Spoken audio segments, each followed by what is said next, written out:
The average salary in the NFL is $3 million. In the NBA, it's $10 million. The NHL, it's $2 million. So what about lacrosse players? Can they afford million-dollar mansions, drive Bugattis, and date Hollywood superstars? Believe it or not, some of them can, but for most, that's not the case. Traditionally, pro lacrosse players had to work a full-time job in addition to their player salary just to make ends meet.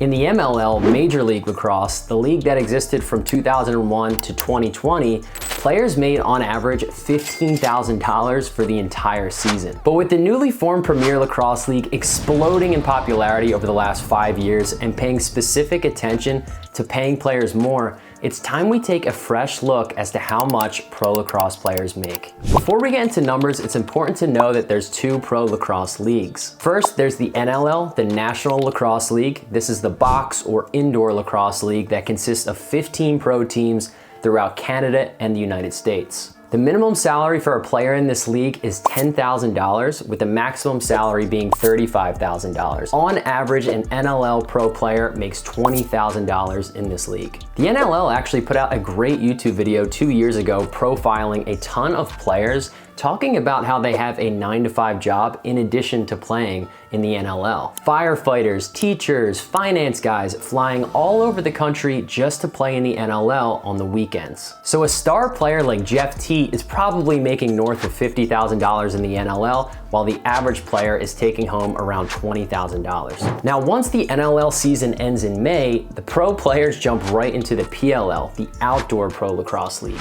The minimum salary in the PLL is $25,000, while the maximum salary is $50,000. On average, a PLL professional player makes $35,000 per season. Now, this is significantly higher than the previous outdoor league, the MLL, where players were making on average $15,000. And in addition to their salaries, players in the PLL receive full healthcare benefits and actually ownership shares in the Premier Lacrosse League itself. In 2022, the PLL announced that each team will have a $735,000 salary cap, in which the players can then negotiate their salary with their coach, who acts as the GM. So the best players are obviously going to get paid more, but they're all taking from the same pie, that $735K salary cap. So the average pro lacrosse player who plays in both the NLL and the PLL makes about $55,000 a year. Now, this is less than the national average income and astronomically less than the top pro sports leagues. However, we cannot forget that endorsements and sponsorships make up a ton of ground, especially for the top players. Paul Rabel was famously making $1 million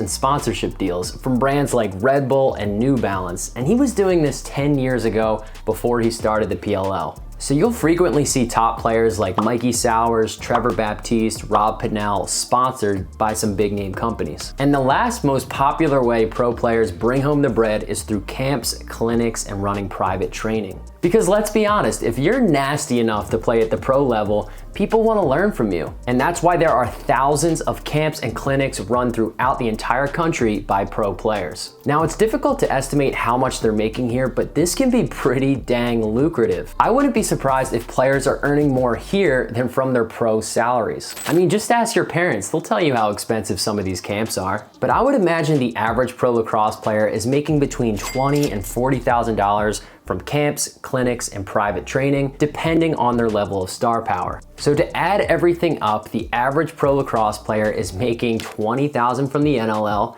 $35,000 from the PLL, $10,000 from endorsements, and let's say around $20,000 from camps, clinics, and private training, for a total of $85,000 per year. Now remember guys, this is on average. The superstars are making way more, but most guys are making less. At the end of the day, most pro players are simply playing for the love of the game. But if you want to see that change and you want to see them making NHL, NBA, NFL money, it's on you to support them. It's on all of us. So get tickets and go to a pro lacrosse game this year. They're electric and fun to attend anyway. And if you don't live near a team, go ahead and buy a jersey online or figure out a way to support them and subscribe to this channel so we can keep making lacrosse content that helps grow the game. This is Steve from Lax Farmer. Thanks for watching, guys. I'll see you next time. Why'd I just salute?